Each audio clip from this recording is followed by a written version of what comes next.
this is Anu and welcome to our channel Sahitya Shiksha. Here today I will discuss about John Updike novel Rabbit is Rich. Rabbit series written by John Updike, and in this series there are 4 novels and this is the third novel, Rabbit is Rich. Rabbit is Rich is written after the 11 years of Rabbit Redux. Rabbit Redux is a second novel in this series. So we will discuss about this. Firstly, I will tell you some important keywords and key point of this novel. This Rabbit series is a 4 novel and only this novel win 3 awards. First is Pulitzer Prize Award 1982. Pulitzer Prize Award मिला 1982 में. Then National Book Award and then National Book Circle Award. चलो ये तो थे इसके कुछ award. अब हम बता देते हैं इसके और एक इम्पोर्टेंट फैक्ट को.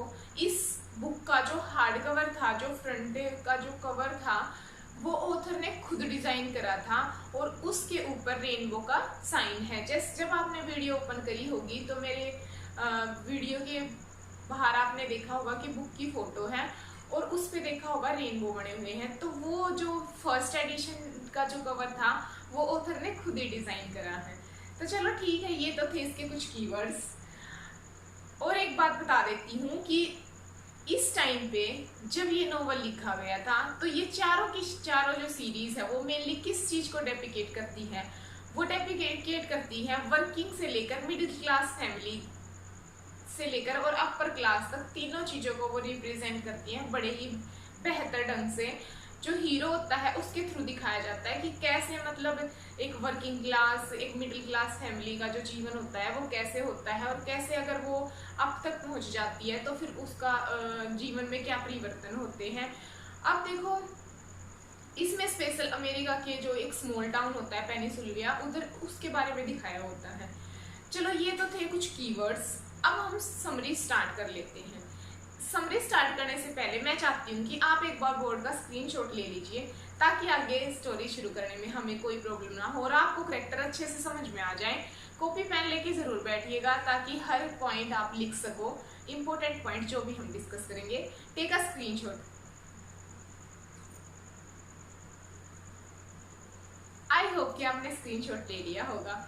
Now we will start. इससे पहले नोवेल में हमने देखा कि जो हैरी था, हैरी रैबिट एंगस्ट्रॉम, ये हमारा हीरो है चारों सीरीज का.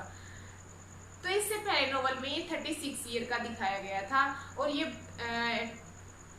जॉब करता था टाइप सेटर की. और इस नोवेल में दिखाया गया है कि जैसे ही कि आप टाइटल से ही समझ गए होंगे, रैबिट इज रिच, यानी कि रैबिट कौन है? हीरो. वो क्या हो गया है? अब रिच हो गया है. अब सबसे पहले तो आपको यही समझना है कि वो रिच हो कैसे गया. इसके पीछे रीजन था. देखो पहले नोवेल में मैंने बताया था कि जो जिल थी वो इसके बेटे की फर्स्ट लव थी, हैरी के बेटे की. उसकी जल के डेथ हो गई थी और वो जली कहाँ पर थी, बर्न कहाँ पे हुई थी? वो हुई थी हैरी के घर में. तो अब जो हैरी यानी कि रैबिट था उसका जो हाउस था वो तो बर्न डाउन हो गया, यानी कि जल गया. अब क्या होता है कि जब उसका घर जल जाता है तो जो रैबिट होता है और जेनिस रैबिट की वाइफ होती है, तो ये दोनों अब कहाँ पे चले जाते हैं? जेनिस की मदर के घर चले जाते हैं. और जब ये जेनिस की मदर के घर जाते हैं तो जो रैबिट होता है वो अपने फादर इन लॉ का बिजनेस संभाल लेता है. उसका क्या बिजनेस होता है? वो मैनेजर और पार्ट टाइम ओनर बन जाता है टोयोटा डीलरशिप का. फाइनेंशियली वो बहुत ही ज़्यादा बढ़िया तरीके से उस टाइम पे जो टोयोटा का जो बिजनेस था वो बहुत अच्छे से हाई रैंक पे चल रहा था. तो वो उस बिजनेस को संभालता है और उसका बिजनेस बहुत अच्छे से चलता है. और अब जो है ये दिखाया जाता है कि जो हमारा रैबिट है वो 46 ईयर का हो चुका है और अब 46 ईयर का वो एक फैट मैन बन चुका है और वो अपनी लाइफ बहुत ही ज़्यादा कंफर्टेबली जी रहा है. बट इसके साथ एक इनडायरेक्ट एक ये भी दिखाया गया है कि जो मिडिल फैमिली से वो आया है और अब जो एक उसका जो सिनेरियो है वो एक रिच हो गया है, बट फिर भी कुछ हैबिट्स ऐसी हैं उसकी जो वो अभी तक छोड़ नहीं पा रहा है। और वो इनडायरेक्ट वे में कह सकते हैं कि वो दिल से अमीर नहीं हुआ, वो फाइनेंशियली अमीर हो गया है। चलो ये तो था हीरो के बारे में कुछ कि कैसे वो अमीर हुआ। अब हम स्टोरी को आगे शुरू करते हैं। अब देखो, जैसा कि मैंने बताया कि रैबिट और जेनिस हस्बैंड वाइफ हैं। अब इनका एक बेटा होता है जिसका नाम होता है नेल्सन। नेल्सन अभी पिछले नॉवल में नेल्सन 13 ईयर का था और इस बार नेल्सन 23 ईयर का दिखाया हुआ है और ये यूनिवर्सिटी में स्टडी के लिए गया हुआ है। एक दिन हैरी को और जेनिस को खबर मिलती है कि जो नेल्सन है वो आ रहा है, वो एक लेटर लिखता है, उसके थ्रू उनको पता लगता है कि वो अभी होम टाउन आ रहा है।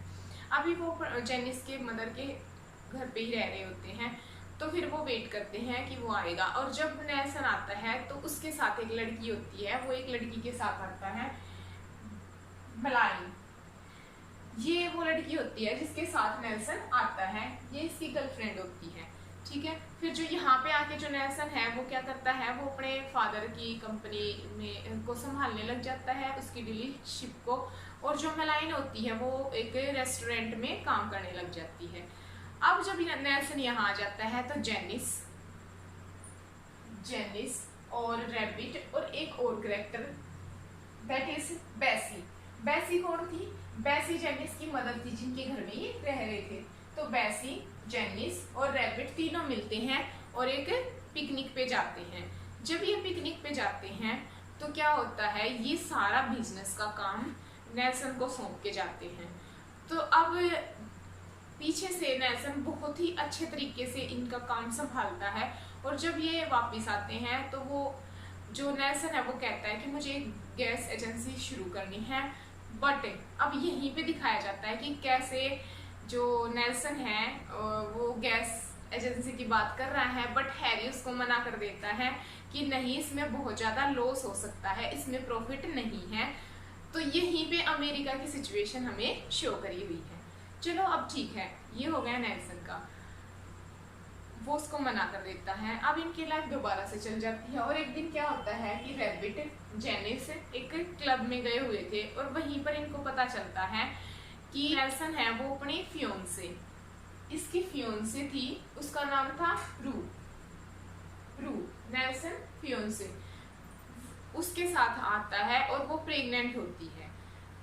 अब ये जब हैरी के पास आता है, इनके अपने फादर के पास आता है, तो हैरी उसको मना कर देता है। वो कहता है कि मैं तुम्हारे साथ हूँ, हर चीज़ पे तुम्हारा सपोर्ट करूँगा, बट तुम प्रू से शादी मत करो। बट उसके बावजूद भी नेल्सन प्रू से शादी कर लेता है और उनकी एक हेल्दी बेबी डॉटर होती है। पूरे नॉवल में बेबी का नाम नहीं दिखाया जाता, उसको बेबी ही बोला जाता है। अब क्या होता है कि पिछले नॉवल में मैंने बताया था कि रुथ लियोनार्ड एक कैरेक्टर थी और वो कौन थी, उसका एक्स्ट्रा मैरिटल अफेयर था हैरी के साथ। अब रुथ के अब ये जो रैबिट होता है ये डीलरशिप का काम करता है टोयोटो में, यानी कि कार डीलरशिप का। तो पिछले नॉवल में मैंने बताया था कि जेनिस का अफेयर था चार्ली के साथ। तो चार्ली स्टावरोस और ये अब रैबिट का फ्रेंड बन जाता है और अब इसका जेनिस के साथ कोई कनेक्शन नहीं होता। अब चार्ली स्टावरोस और गैलिली ये दोनों ही रैबिट के फ्रेंड थे, मेन फ्रेंड दिखाया गया है, इनकी कम्युनिटी दिखाई गई है कि दोनों के दोनों ये रैबिट के फ्रेंड होते हैं। अब क्या होता है, एक दिन रैबिट के पास ड्राइव लेने के लिए 2 पर्सन आते हैं, उनमें से एक गर्ल होती है और इसको पता चलता है रैबिट को कि ये रुथ की बेटी है और इसको ये लगता है कि ये रुथ की वही बेटी है। पिछले नॉवल में मैंने बताया था कि रुथ प्रेग्नेंट थी और जब रुथ प्रेग्नेंट होती है रैबिट से तो रैबिट इसको छोड़ के चला जाता है। तो रुथ को लगता है, फर्स्ट नॉवल में वो हमने बताया था, अब ये 20 साल बाद की बात है। तो अब 20 साल बाद अब रैबिट को जब ऐसे पता लगता है कि रुथ है तो ये बहुत ही ज़्यादा मेंटली डिस्टर्ब हो जाता है और ये सोचता है कि मतलब अब क्या करा जाए, रुथ 20 साल बाद मतलब कैसी होगी, उन सब चीज़ों को ये मेंटली सोचता है। अब क्या होता है, एक दिन गैलिली रैबिट को रुथ के पास ले जाता है, रुथ के घर के बाहर लेके जाता है मिलवाने के लिए। बट रुथ इनसे एक्सीडेंटली नहीं मिलती। इनका जो रुथ का जो डॉग होता है वो बाहर होता है और ये बाहर से ही वापस आ जाते हैं। फिर एक बार और ये रुथ के पास जाते हैं, बट उस बार ये रुथ से मीटिंग कर लेते हैं। बट अब रैबिट को एक न्यूज़ पता चलती है कि जो रुथ होती है ना, उसने उस टाइम पे जब रैबिट से वो प्रेग्नेंट हुई तो उस टाइम पे उसने अबॉर्शन करवा लिया था। तो वो प्रॉमिस करती है रैबिट को कि ये जो लड़की है ये तुम्हारी बेटी नहीं है। अब रुथ ने मैरिज कर ली होती है और वो बहुत ही हैप्पी लाइफ जी रही है और बहुत ही अच्छी ज़िंदगी वो जी रही है और वो डॉटर उस मैरिज से उसको होती है। तो अब यहाँ तक हो गया कि रैबिट है, उसकी यहाँ से भी डॉटर नहीं है। और एक बार जब उसकी वाइफ जेनिस जो थी, मैंने पिछले नोवेल में बताया था कि वो उसने क्या करा था, उनकी डॉटर हुई तो उसको बाथटब में वो एक्सीडेंटली गिर गई थी और उसकी डेथ हो गई। तो अब रैबिट जो था उसने अपनी दोनों डॉटर्स को खो दिया है।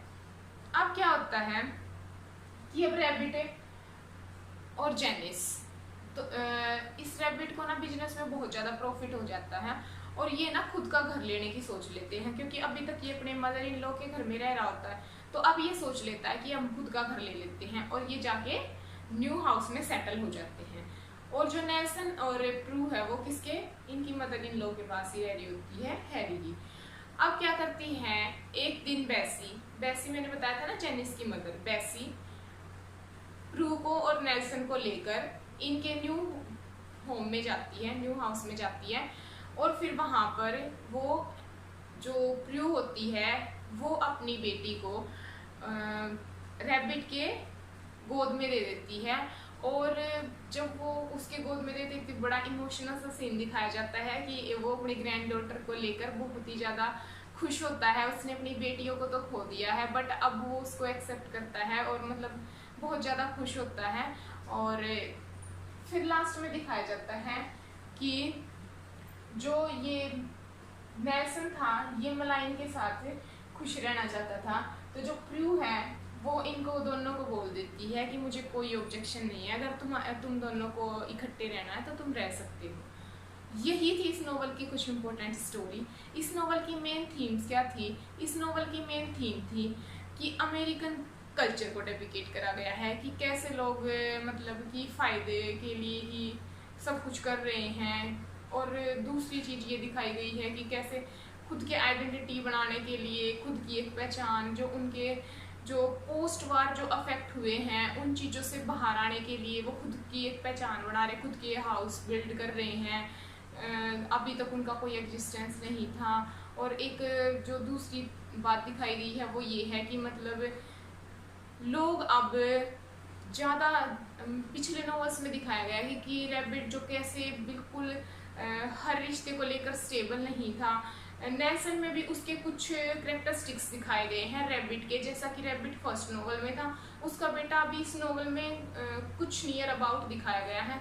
बट उस सिचुएशन में थोड़ा थोड़ा बदलाव आ रहा है, यही चीज़ें इसमें शो करी हुई हैं।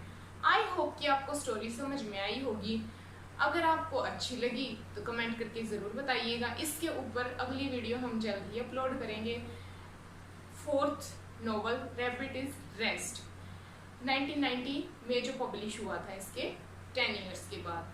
अब अगर आपको वीडियो अच्छी लगी है तो लाइक करिएगा, कमेंट करिएगा, सब्सक्राइब कर लीजिएगा। Thank for watching. Thank you friends.